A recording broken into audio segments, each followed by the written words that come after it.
I'm sorry, could you describe the smell? Like some horrible monster was turned inside out and then exploded. What did you do? It was a minor miscalculation. I've already corrected it for future experiments. This is why people have a problem with your college, Nelligar.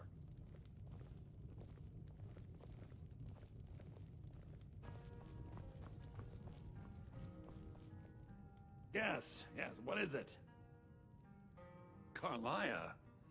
Then she's finally found it. Do you have Gallus's journal? Chill next.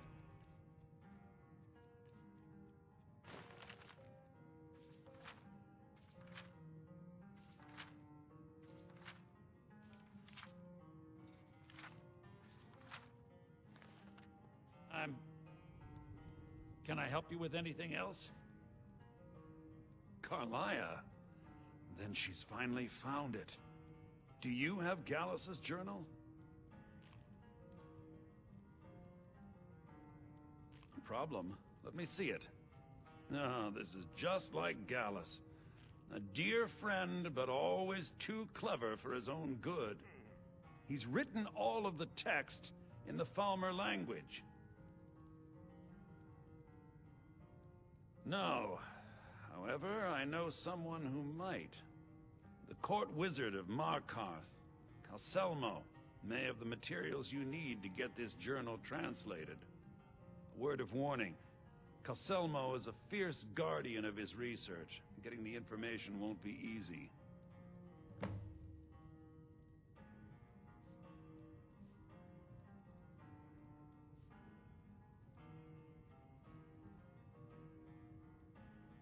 He was a dear friend of mine, and a surprisingly astute pupil of academia. I was devastated when he was killed. I suppose that risk always coexisted with his line of work. I just never thought his luck would run out. For the thrill, of course. He was quite clear that he felt more in his element climbing through a window rather than hunched over a dusty tome. Yes, quite an amusing anecdote, actually. I caught him trying to break into my laboratory. I was about to show him the error of his ways when he made a curiously astute comment about my research notes. I was astounded, and in turn it led to a conversation. Who would have imagined it would lead to such a strong friendship? In the time before man, they were known as the Snow Elves. They lived in the sunlight and had a very prosperous society.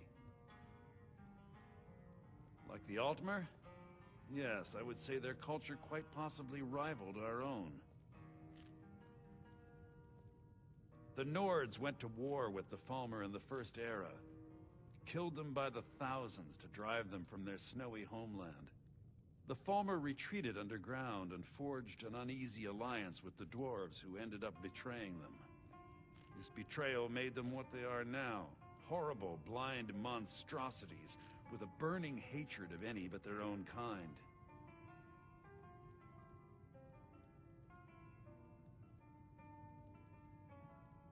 Why shouldn't I? The Falmer have killed more than a fair share of my acquaintances. They're animals. They show absolutely no pity or remorse. If you wish to learn more about them, you're welcome to my tome on the subject. Should be on my table. Besides the fact that there are only a handful of people in Tamriel that even recognize the language, I'm fairly certain he was planning some sort of a heist that involved a deep understanding of the Falmer language. Sadly, we never had the opportunity to speak about the details. Ironically, I pointed him in the same direction I pointed you, to Markarth and Calselmo. I'm only hoping whatever means he used to learn the language will still be available to you. Calselmo is stubborn as a mule. Be careful when you speak to him.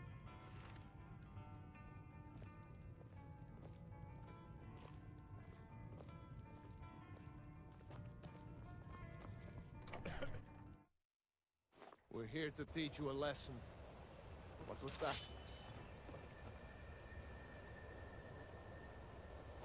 End this little game.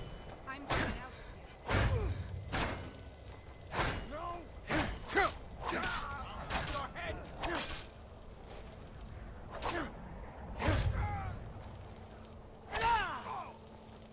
Please don't kill her!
Blessings of Mara upon you.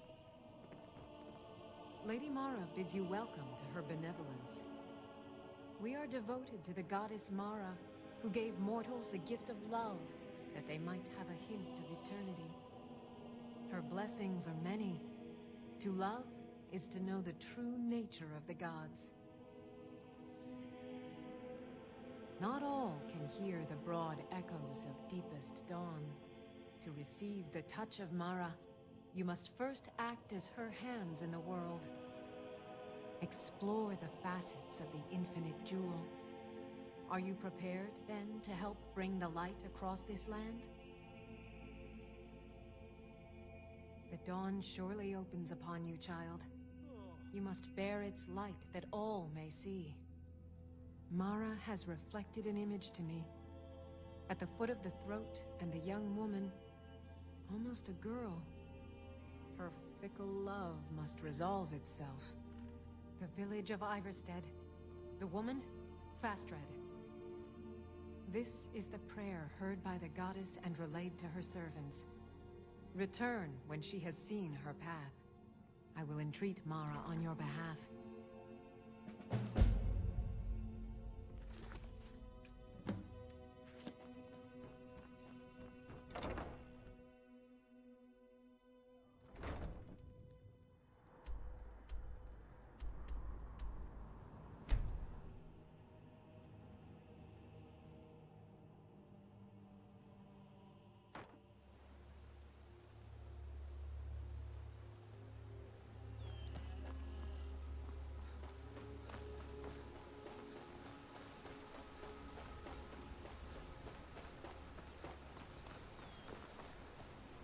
Are you the one sent by Mara? I prayed to Mara and she spoke to me in a dream.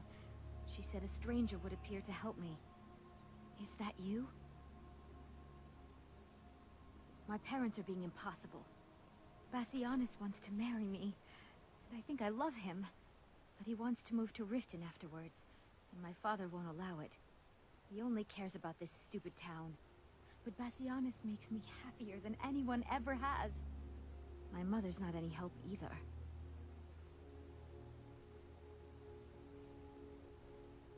I don't want to choose.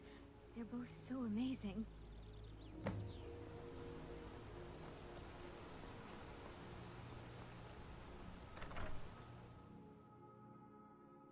You lost?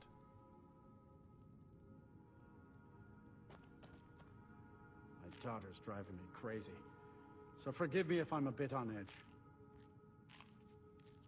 They call it the path to the monastery to 7,000 steps. Can you imagine? I'm not certain if I could even make it to the top without collapsing from exhaustion. I'm sure I know what this is about. She thinks she's in love with Bassianus and wants to leave town. With him. Let me tell you how I see it. Until a few months ago, the girl was head over heels for Klimek. Wouldn't stop talking about him. Now, if I thought she was really in love with Bassianus, that would be one thing. But she's a child. It will pass. Look around here. There's not much left. Used to be a good-sized town. The folks have been moving to Riften for a while now. If all the young people leave, what happens to Ivarstead? You know how children are. Her fancies change with the moon. And like always, the boy lacks any kind of spine. He'll need some convincing. A little push and this would all be simpler. Just get out of town as fast as you can. Nothing for anyone here. You must be another pilgrim on the way up to High Hrothgar. No other reason to pass through here. It's frightening living below their monastery.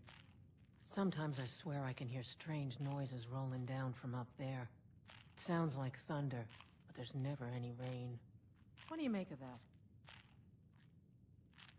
Oh my. Probably something about the men. We all wish we had her problems. I don't tell my husband, but I don't have any problem with Bassianus.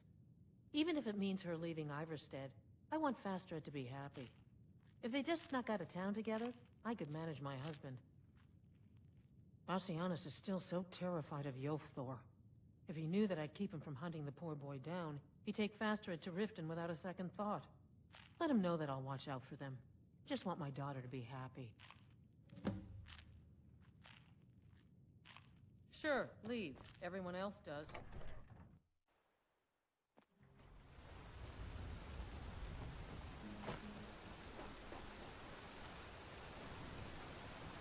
You've been a good friend to me. That means something. Thanks again for the legwork.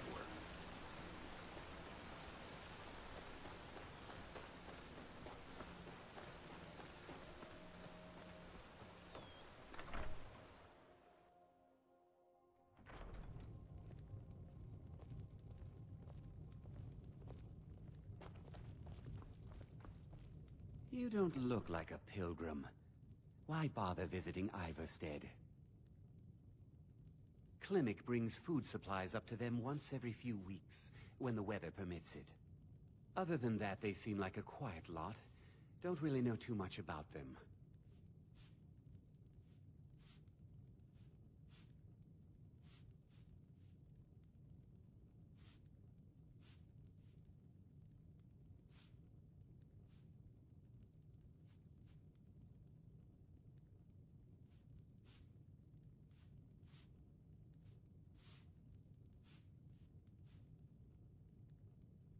Oh, my love. How I long to take her away from all of this. Why did Bodhi send you to me?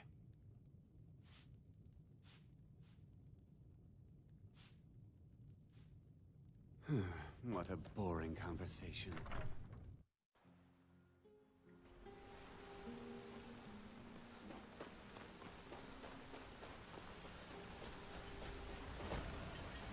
Thanks again for delivering those supplies to the Greybeards. Oh, Fastred. I'm not sure what happened. One moment she's smiling at me, the next, I can't even meet her eyes. I'll bet Bassianus would know what's going on.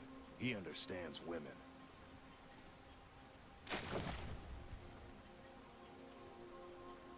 Thanks again for the legwork.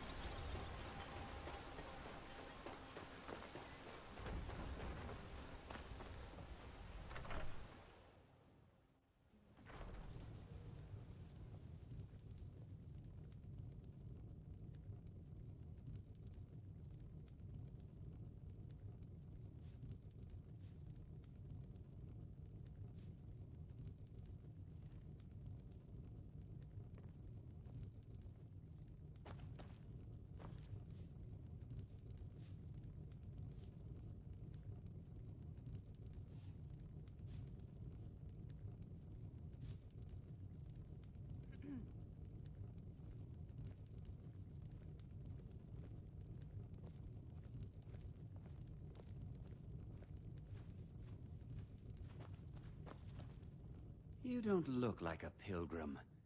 Why bother visiting Ivarstead?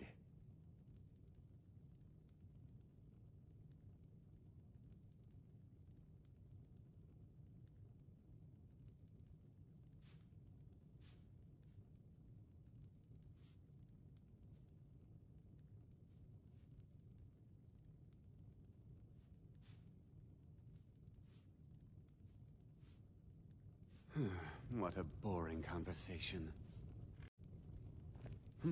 What do you want? Oh, why did Bodhi send you to me? I always had a feeling she liked me. More than that brute Yothor, at least. Yothor, what about him? He'll come after us and it will be unpleasant. She would. If she's willing to deal with him, then everything would be all right. I'll go speak to Fastred, post-haste.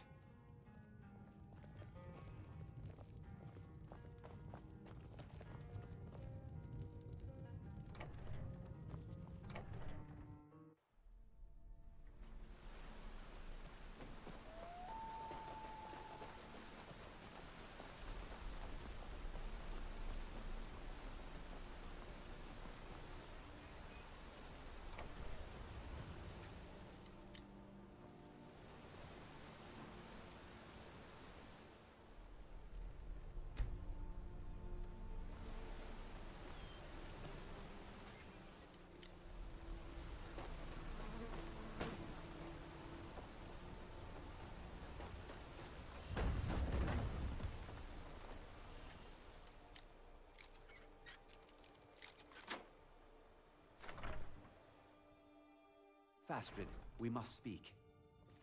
Bassianus, sweetie, what is it? We must leave. Your father will never approve of us, and I grow weary of this place. Where will we go? To Riften, my pet. How you'll adore the city. Oh, and to be with you. I'll make the preparations immediately.